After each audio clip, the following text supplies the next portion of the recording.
Hello guys, welcome back to polytechnic coaching.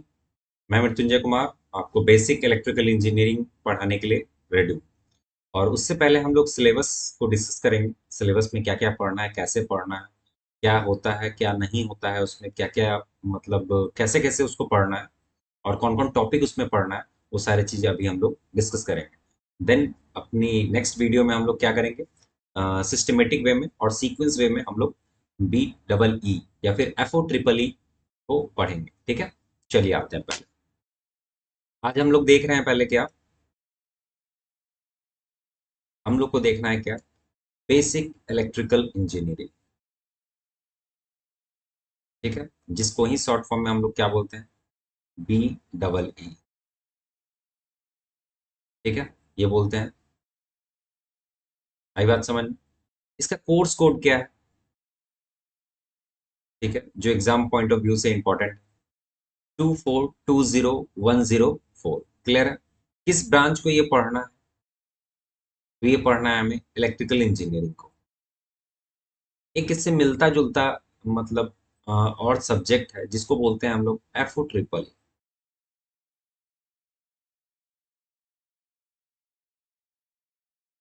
वो भी इसके एकदम सिमिलर है। जो बच्चे एफ ओ ट्रिपल ई वाले हैं वो भी पढ़ सकते हैं। F O triple E basically हम लोग को सी एस सी ब्रांच को पढ़ना है। सी एस सी वालों को पढ़ना है, कंप्यूटर साइंस एंड इंजीनियरिंग वालों को पढ़ना है। वो भी चाहेंगे तो ये इस वीडियो को देखकर वो भी अपना स्टडी कर सकते हैं। और ये किस सेमेस्टर के लिए है? तो ये फर्स्ट सेमेस्टर के लिए है। आई बात समझ में? तो हम लोग को क्या पढ़ना है, बेसिक इलेक्ट्रिकल इंजीनियरिंग।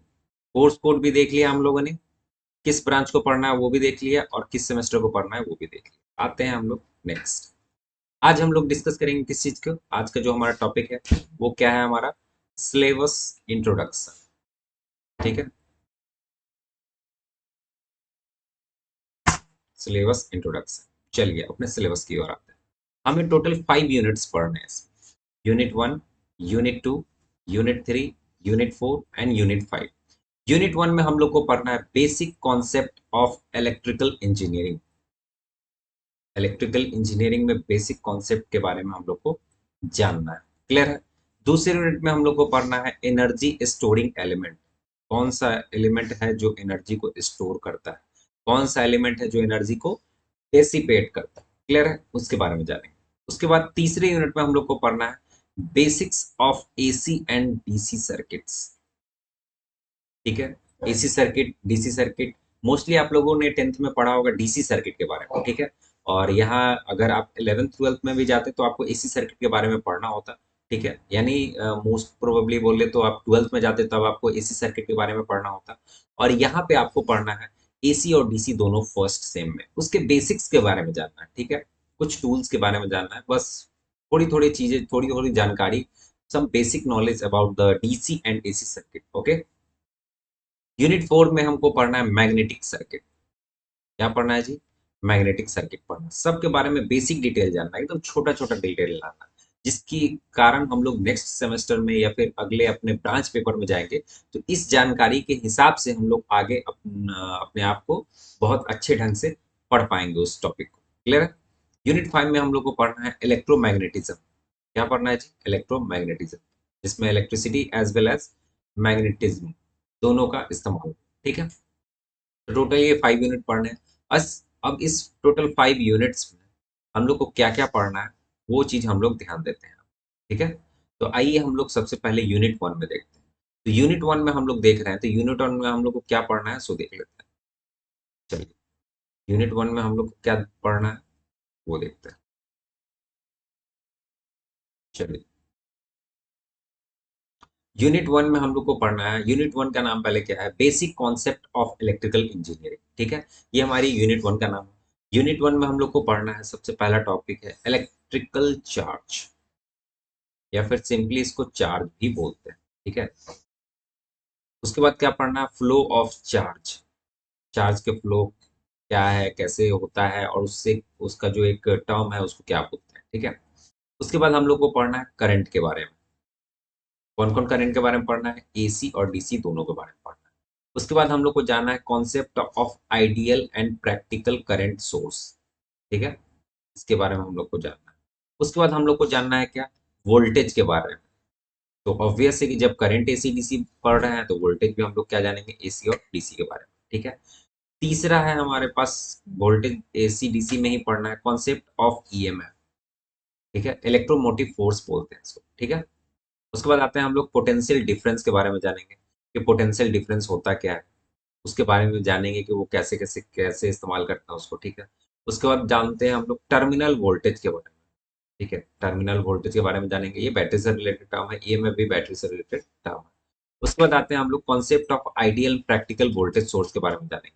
क्या जानेंगे, concept of ideal and practical voltage source. जैसे हम लोग करंट सोर्स के बारे में देखें, concept of ideal and practical current source, वैसे ही हम लोग वोल्टेज में भी देखेंगे concept of ideal and practical voltage source. Clear है। उसके बाद हम लोग नेक्स्ट देखेंगे इसी में रेसिस्टर के बारे में जानेंगे। ठीक है, टेंथ में आप लोग रेसिस्टर पढ़ के आए होंगे। ठीक है, प्रतिरोध जिसको हिंदी में बोलते हैं, उसके बारे में हम लोग जानेंगे, उसके प्रॉपर्टी, उसके गुण के बारे में जानेंगे। ठीक है, क्लासिफिकेशन ऑफ रेसिस्टर, रेसिस्टेंस का क्लासिफिकेशन करेंगे हम लोग। ठीक है, कितने टाइप का रेसिस्टर होता है वो जानेंगे। प्रैक्टिकल एप्लीकेशन ऑफ रेसिस्टर, अभी तक हम लोग सिर्फ पढ़ रहे थे, थ्योरेटिकल जान रहे थे, अब प्रैक्टिकल कहाँ इसका इस्तेमाल करते हैं उसके बारे में जानेंगे। उसके बाद कॉमनली यूज्ड रेसिस्टर मटेरियल, कौन से मटेरियल का यूज करते हैं रेसिस्टेंस में। ठीक है, उसके बारे में जानेंगे। उसके बाद effect of temperature on resistance, resistance पे जो टेम्परेचर का इफेक्ट है उसके बारे में हम लोग जानेंगे। बहुत ब्रॉड लेवल में जानेंगे, थोड़ा डीपली जानेंगे, ताकि हमें बहुत अच्छे तरह से समझ में आए कि रेसिस्टेंस का इस्तेमाल करेंगे तो वो टेम्परेचर फैक्टर इस पे कैसे इफेक्ट डालता है। क्लियर है।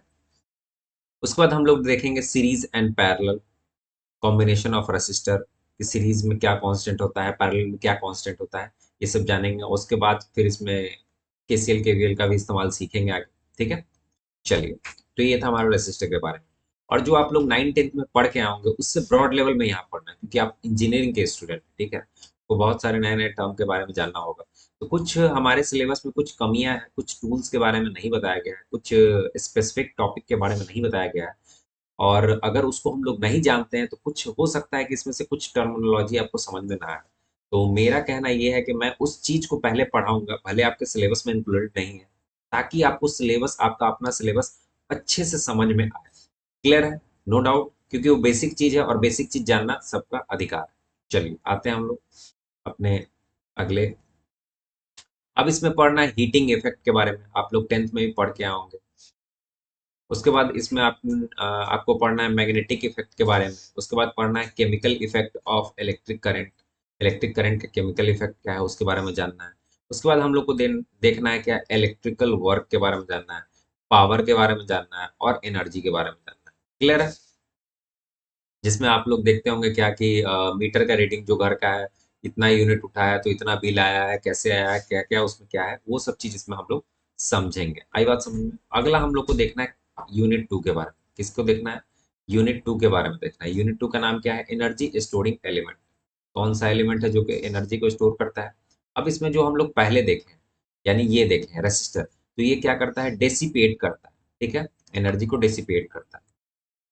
अब अगला जो हम लोग टॉपिक पढ़ेंगे, यानी ये एनर्जी स्टोरिंग एलिमेंट, इसमें सबसे पहला आता है कैपेसिटर। क्या आता है जी, कैपेसिटर, जिसको आप लोग सुनते होंगे क्या कि आपके फैन में कंडेंसर खराब हो गया, क्या कंडेंसर, तो कंडेंसर ही इसका दूसरा नाम क्या है, कंडेंसर, कंडेंसर। आई बात समझ में। चलिए, तो कैपेसिटर है, तो कैपेसिटर के अंदर का हम लोग को क्या पढ़ना है, कैपेसिटेंस फॉर्मेशन, कैपेसिटेंस का फॉर्मेशन कैसे होता है वो देखना है। एक्सप्रेशन फॉर कैपेसिटेंस, कैपेसिटेंस के लिए एक्सप्रेशन निकालना है हम लोग को। कैपेसिटिव रिएक्टेंस बताना है हम लोग को। ठीक है, उसके बाद एनर्जी स्टोर्ड इन कैपेसिटर, कैपेसिटर में किस तरह का एनर्जी स्टोर होता है वो देखना है हम लोग को। उसके बाद हम लोग को देखना है क्या, voltage and current equation for capacitor, capacitor में वोल्टेज एंड करंट इक्वेशन का क्या रोल है वो देखेंगे हम लोग। Series and parallel combination of capacitor, तो जैसे हम लोग रेसिस्टर में देखते थे वैसे ही कैपेसिटर में देखना है, बस इसमें थोड़ा सा उल्टा हो जाएगा। ठीक है, वो मैं बताऊंगा जब इसको पढ़ूंगा। ठीक है, तो ये हमारा कैपेसिटर का कहानी है। अब आते हैं क्या, effect of dielectric media on capacitance, capacitance में डाई इलेक्ट्रिक मीडिया क्या काम करता है उसके बारे में जानेंगे। उसके बाद इलेक्ट्रिक फील्ड स्ट्रेंथ जानेंगे वो क्या होता है। उसके बाद इसमें जानेंगे इलेक्ट्रिक फ्लक्स डेंसिटी के बारे में जानेंगे। उसके बाद परमिटिविटी के बारे में जानेंगे। ठीक है, तो इतना चीज जानेंगे। उसके बाद फिर हम लोग देखते हैं charging and discharging of capacitor. Capacitor कब चार्ज होता है, कब डिस्चार्ज होता है। आप लोग देखे होंगे कैपेसिटर जब होता है ना, जब चार्ज होता है, तो जब कंडेंसर खरीदने जाते हैं फैन के लिए कि मेरा फैन का कंडेंसर खराब हो गया, तो आप लोग देखते होंगे जो इलेक्ट्रॉनिक्स या फिर इलेक्ट्रिकल के दुकान में जाते हैं, आप इलेक्ट्रिक के दुकान में जाते हैं, वो क्या करते हैं, कंडेंसर को पहले प्लग इन करते हैं किसमें, एसी वोल्टेज में, ठीक है। और उसके बाद फिर उसको निकाल के स्पार्क कराते हैं, जिसमें वो पुट पुट का आवाज निकलता होगा, ठीक है। तो उससे पता चलता है कि मेरा कंडेंसर या कैपेसिटर अच्छा है या फिर खराब, ठीक है। चलिए आते हैं फिर अगला देख रहे हैं हम लोग इनिशियल एंड फाइनल कंडीशन और इन कैपेसिटर्स ऑफ करंट, ठीक है। इनिशियल एंड फाइनल कंडीशन देखेंगे एंड वोल्टेज के बारे में। इसमें डेरिवेशन आपको नहीं पढ़ना है, सिर्फ न्यूमेरिकल करना है, ठीक है। उसके बेस पे जो फॉर्मूला है उस पे हम लोग न्यूमेरिकल करेंगे, कोई डेरिवेशन नहीं, साफ साफ आपके सिलेबस में मेंशन है। और डेरिवेशन देखिए कोई हार्ड चीज है नहीं, लेकिन अगर नहीं लिखा हुआ है तो उस चीज को हम लोग यहाँ नहीं करेंगे, क्योंकि हमारे पास टाइम है कम और पढ़ना है ज्यादा, और सिलेबस भी टाइम पे कंप्लीट होना जरूरी, ठीक है। बाकी सारे चीज को हम बताएंगे एकदम डीप डीप में, उसके लिए बेफिक्र रहिए। उसके बाद हम लोग देखेंगे क्या, leading power factor. Leading power factor क्या होता है वो सब देखेंगे। Behaviour of a capacitor, capacitor के बिहेवियर पर लीडिंग पावर फैक्टर क्या है उसके बारे में हम लोग जानेंगे। आते हैं यूनिट 2 में ही हम लोग देखेंगे फिर एसी या डीसी कैपेसिटर के बारे में देखेंगे, कौन एसी कैपेसिटर कौन डीसी कैपेसिटर, एप्लीकेशन उसके बारे में देखेंगे। उसके बाद देखेंगे इंडक्टर्स क्या होता है, ठीक है, इंडक्टर्स के बारे में देखते हैं। तो फिर देखते हैं इंडक्टर्स में क्या क्या देखते हैं, तो सेल्फ एंड म्यूचुअल इंडक्टेंस देखते हैं, ये क्या होता है। उसके बाद इंडक्टिव रिएक्टेंस के बारे में जानेंगे, ये भी क्या होता है। ये सब चीज हम लोग पढ़ेंगे बारी बारी से। और तीन चीज बेसिकली इसमें पढ़ना है आपको, बस इतना ध्यान में रखिएगा, रेसिस्टर, कैपेसिटर और इंडक्टर। क्लियर है, तीन एलिमेंट के बारे में हम जानेंगे। उसके लिए कुछ फंडामेंटल टर्मिनोलॉजी है, वो चीज मैं पहले आपको बता दूं, ठीक है। उसके बाद जानेंगे हम लोग behaviour of inductor to AC and DC source. AC and DC source में बिहेवियर कैसा होता है इंडक्टर का, वो जानेंगे। Energy stored in inductor, inductor में एनर्जी स्टोर होता है किस फॉर्म में, वो जानेंगे हम लोग। उसके बाद इसमें हम लोग पढ़ेंगे क्या, voltage and current equation of inductor. Inductor का वोल्टेज एंड करंट इक्वेशन, उसमें हम लोग कैपेसिटर में भी पढ़े थे और इसमें भी पढ़ेंगे। क्लियर है। उसके बाद आता है initial and final condition in a inductor. Inductor में इनिशियल एंड फाइनल कंडीशन क्या है, rise of current end voltage, current और वोल्टेज के राइज होने पे, बढ़ने पे, ठीक है। इसमें भी हम लोग को सिर्फ क्या देखना है, न्यूमेरिकल देखना है, यानी डेरिवेशन के बारे में हम लोग को नहीं जानना, साफ साफ लिखा हुआ है इसमें। उसके बाद हम लोग को देखना है क्या, इंडक्टर्स टाइप, कितने टाइप का इंडक्टर होता है और उसके एप्लीकेशन क्या क्या है, उसके बारे में हम लोग को जानना है। चलिए अब हम लोग को देखना है इसमें यूनिट 3 में। यूनिट 3 का नाम क्या है जी, basic of DC and AC circuit and DC circuit, ठीक है। पहला हम लोग को जानना है क्या, ओम्स लॉ, इसके बारे में जानना है जी, ओम्स लॉ क्या होता है, ठीक है, 10th में आप लोग पढ़ के आए होंगे। उसके बाद जानना है internal resistance of a source, source का इंटरनल रेसिस्टेंस क्या होता है वो जानना है, ठीक है। Internal voltage drop, internal voltage drop क्या होता है, इंटरनल रेसिस्टेंस के कारण होता है वो देखना है। टर्मिनल वोल्टेज क्या होता है वो जानना है हम लोग को, ये सब बैटरी का टर्मिनोलॉजी है, ठीक है, सेल बैटरी ये बोलिए।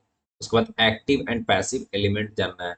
देखिए ये बेसिक टर्मिनोलॉजी है, इसका इस्तेमाल करेंगे हम लोग आगे, तो ये सब चीज पहले ही हम लोग देख लेंगे। उसके बाद देखेंगे क्या, linear and non linear circuit, ये क्या होता है। उसके बाद देखेंगे हम लोग unilateral and bilateral circuit element क्या होता है, उसके बारे में जानेंगे। उसके बाद देखेंगे हम लोग नोड, ब्रांच, लूप, मेश, ये सब क्या है, केसीएल केवीएल क्या है, इसके बारे में हम लोग जानेंगे, ठीक है। उसके बाद आते हैं अगले में कि हम लोग को पढ़ना है केसीएल यानी किरचॉफ करंट लॉ के बारे में जानना है। उसके बाद हम लोग को पढ़ना है किरचॉफ वोल्टेज लॉ, ठीक है, जिसको केवीएल बोलते हैं। उसके बाद एसी सर्किट के बारे में देखेंगे क्या, एसी सर्किट में देखेंगे हम लोग फ्रीक्वेंसी के बारे में, टाइम पीरियड के बारे में, एम्पलीट्यूड के बारे में, एंगुलर वेलोसिटी के बारे में, ठीक है, जिसमें आता है RMS value, average value, form factor, peak factor, power factor, इस सब के बारे में जानेंगे। उसके बाद हम लोग को देखना है representation of AC quantities in a rectangular and polar form, ठीक है। इसके लिए आपको होना चाहिए कैल्सी, ठीक है, रेक्टेंगुलर और पोलर फॉर्म में चेंज करने के लिए आपके पास होना चाहिए कैल्सी। कैल्सी के बारे में भी बताऊंगा कि कौन सा कैल्सी आपको लेना है, ठीक है, जो आप अपने एग्जाम में डायरेक्टली इस्तेमाल कर सकते हैं। उसका कन्वर्जन सीखना है, कैल्सी के हिसाब से हम आपको कन्वर्जन भी सिखाएंगे कैसे कैसे करते हैं, ठीक है। और उसके बाद फिर हम लोग देखेंगे phasor representation of alternating quantities, alternating quantities का क्या है, फेजर रिप्रेजेंटेशन, ठीक है, ग्राफ की मदद से बताएंगे हम लोग, फेजर डायग्राम बनाएंगे। Phasor representation of sinusoidal quantities, उसके बारे में बताएंगे हम लोग। उसके बाद हम लोग देखेंगे voltage and current response in R L and R C circuit, दोनों सर्किट का वोल्टेज करंट रिस्पॉन्स हम लोग चेक करेंगे। उसके बाद हम लोग देखते हैं कुछ टर्म्स के बारे में, terms related to magnetic circuit. Unit 4 में हम लोग को पढ़ना है क्या, मैग्नेटिक सर्किट के बारे में। मैग्नेटिक सर्किट क्या है, कैसे कैसे क्या है उसका देखेंगे। उसके बाद देखेंगे हम लोग इसमें मैग्नेटिक फ्लक्स क्या होता है, जैसे इलेक्ट्रिक फ्लक्स है तो इसमें मैग्नेटिक फ्लक्स है, उसी का एनालोगस है, ठीक है। एनालोगस कहने का मतलब उसी के समान यानी समरूप कौन कौन है। अब इसमें देख लेंगे तो मैग्नेटो मोटिव फोर्स यानी इसी को एमएमएफ बोलते हैं, जैसे उसमें ईएमएफ था तो इसमें क्या है, एमएमएफ है, ठीक है। उसके बाद आते हैं मैग्नेटिक फील्ड स्ट्रेंथ, उसमें इलेक्ट्रिक फील्ड स्ट्रेंथ या इंटेंसिटी बोल लीजिए। उसमें आता था परमिटिविटी, इसमें है परमिएबिलिटी, ठीक है। इसमें है रिलक्टेंस, उसमें है ये क्या बोलते हैं, हाँ चलिए, इसमें आता है क्या, मैग्नेटिक लीकेज, ठीक है। उसके बाद लीकेज, उसके बाद कॉफिशिएंट, ठीक है। उसके बाद सिंपल न्यूमेरिकल ऑन एबव, इस सब पे क्या है, सिंपल न्यूमेरिकल के बारे में हम लोग को जानना है, क्लियर है। उसके बाद यूनिट 4 में ही हम लोग देखेंगे मैग्नेटिक सर्किट के बारे में, यूनिफॉर्म मैग्नेटिक सर्किट के बारे में जानेंगे क्या होता है। उसके बाद सीरीज एंड पैरेलल सर्किट के बारे में जानेंगे क्या होता है, ठीक है। उसके बाद देखेंगे मैग्नेटिक हिस्ट्रेसिस क्या है, हिस्ट्रेसिस लूप क्या है, हिस्ट्रेसिस लूप से बहुत सारे क्वेश्चन आएंगे, इंपॉर्टेंट भी है। मैग्नेटिक मैग्नेटाइजेशन क्या होता है, बीएच कर्व क्या है, इट्स एप्लीकेशन, उसका एप्लीकेशन कहाँ होता है, मतलब कहाँ इस्तेमाल करते हैं। Comparison of electric and magnetic circuit के बीच में कंपैरिजन करेंगे हम लोग, क्या क्या कंपैरिजन है, ठीक है। अब पढ़ना है हम लोग को यूनिट 5, अपना लास्ट यूनिट। इसमें क्या क्या देखना है सो देखिए। इसमें देखना है क्या, इलेक्ट्रोमैग्नेटिक इंडक्शन के बारे में जानना है कि इलेक्ट्रोमैग्नेटिक इंडक्शन क्या होता है, इंड्यूस्ड ईएमएफ क्या होता है एंड करंट के बारे में हम लोग को जानना है। उसके बाद जानेंगे क्या statically and dynamically induced EMF क्या होता है, इसके बारे में जानेंगे। उसके बाद Faraday's law of electromagnetic induction के बारे में जानेंगे, ये क्या होता है, ठीक है। उसके बाद लेंज लॉ के बारे में जानेंगे। उसके बाद फ्लेमिंग आरएच मतलब राइट हैंड रूल के बारे में जानेंगे। उसके बाद डायरेक्शन ऑफ इंड्यूस्ड ईएमएफ के बारे में जानेंगे। उसके बाद फ्लेमिंग एलएच रूल यानी लेफ्ट हैंड रूल के बारे में जानेंगे। उसके बाद एम्पियर्स लॉ के बारे में जानेंगे, ठीक है। तो ये है हमारे यूनिट 4 का, यूनिट 5 का। यूनिट 5 में फिर हम लोग देखेंगे सेल्फ और म्यूचुअल इंडक्टेंस क्या है, ये हम लोग यूनिट 1 में भी पढ़ के आए इंडक्टर वाले में, ठीक है। उसके बाद देखेंगे कॉफिशिएंट ऑफ म्यूचुअल इंडक्टेंस क्या होता है, उसके बारे में जानेंगे। कॉफिशिएंट ऑफ कपलिंग क्या है, उसके बारे में समझेंगे। उसके बाद इंटरैक्शन बिटवीन टू और मोर मैग्नेटिक फील्ड, दो और दो से अधिक मैग्नेटिक फील्ड के बीच में इंटरैक्शन क्या है उसके बारे में जानेंगे। तो टोटल हमें इतना ही पढ़ना था यूनिट 5 तक, ठीक है। तो होप सो कि आपको ये सिलेबस इंट्रोडक्शन वाला जो वीडियो हो अच्छे से समझ में आया होगा। और इस वीडियो की हेल्प से मैं ये कहना चाहता हूँ कि आप लोग अपना सपोर्ट और डेली वाइज में जो आपको लेक्चर प्रोवाइड होते हैं ऑल्टरनेट बेस पे, ठीक है, उसको देखिए, उसको सपोर्ट कीजिए, उसको ज़्यादा से ज़्यादा शेयर कीजिए ताकि लोगों के पास पहुँचे, ताकि मुझे भी ऐसा लगे कि आप लोग इंटरेस्टेड हैं, ठीक है। अगर आप लोग इंटरेस्टेड हैं तभी हम लोग मेहनत कर पाएंगे, अनदरवाइज फिर मेहनत का कोई फायदा नहीं है, ठीक है। और देखिए, अगर आप लोग ज़्यादा से ज़्यादा इसको शेयर करते हैं तो लोगों के पास पहुँचेगा और अच्छे कंटेंट अवेलेबल होंगे। मैंने इसके लिए पहले ही बता था कि किसी तरह का कोई कॉस्ट नहीं है, बस फ्री ऑफ कॉस्ट है, बस आप पढ़ने पे ध्यान दो, आपको पीडीएफ भी आपके टेलीग्राम चैनल पे अवेलेबल है, ठीक है। मैं दोनों का आपको यहाँ पे ये लिख देता हूँ, ठीक है। तो हमारे पास जो इस चैनल का ये नाम है, उसको सर्च करना है, अगर यूट्यूब पे तो कुछ इस टाइप से सर्च करेंगे,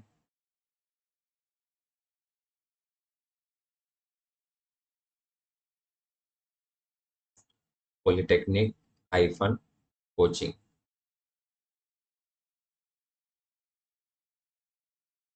ये तो हमारा यूट्यूब चैनल हो गया,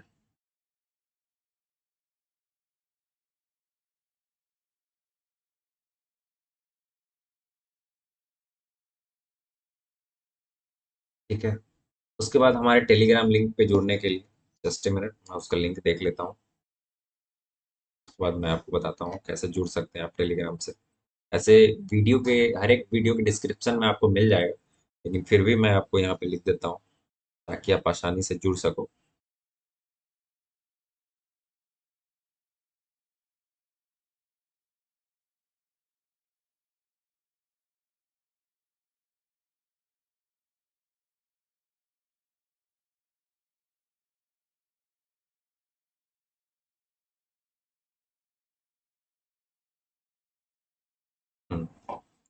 तो टेलीग्राम पर जुड़ने के लिए कुछ नहीं करना हो, बस करना है ये कि आपको अपने गूगल पे जाना है, वहाँ पे लिखना है कुछ इस तरह से HTTP, उसके बाद S, कोलन लगाना है, उसके बाद स्लैश लगाना है, डबल स्लैश, उसके बाद T.me स्लैश, कैपिटल और स्मॉल का ध्यान रखिएगा इसमें क्योंकि ये केस सेंसिटिव होता है, पॉली, उसके बाद टेक्निक, उसके बाद कोचिंग।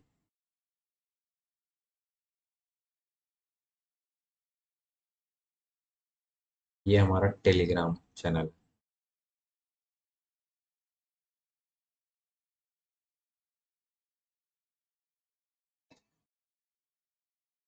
यहाँ से आप लोग नोट्स वगैरह निकाल सकते हैं। क्लियर है?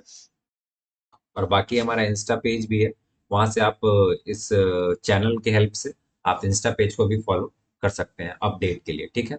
तो आज का मतलब ये इंट्रोडक्शन वीडियो आपको कैसा लगा आप कमेंट पे बताएं, और ज़्यादा से ज़्यादा लोगों को शेयर करें। और ये स्क्रीन का कलर जो आपको ब्लैक और ये हल्का पर्पल कलर का आपको दिख रहा है, वो कैसा लग रहा है आपको, अच्छा लग रहा है या नहीं लग रहा है, वो भी कमेंट सेक्शन में ज़रूर बताएं ताकि हम लोग इम्प्रूव कर सकें इस चीज़ को, ताकि आपको पढ़ने में किसी तरह की कोई दिक्कत ना हो। ठीक है? मिलते हैं फिर नेक्स्ट वीडियो में, तब तक के लिए जय हिंद। बने रहिए हमारे साथ पॉलिटेक्निक एकेडमी के साथ, पॉलिटेक्निक कोचिंग के साथ, ताकि आप इस चीज़ को ज़्यादा से ज़्यादा पढ़ पाएँ। ठीक है? चलिए, फिर मिलते हैं। जय हिंद।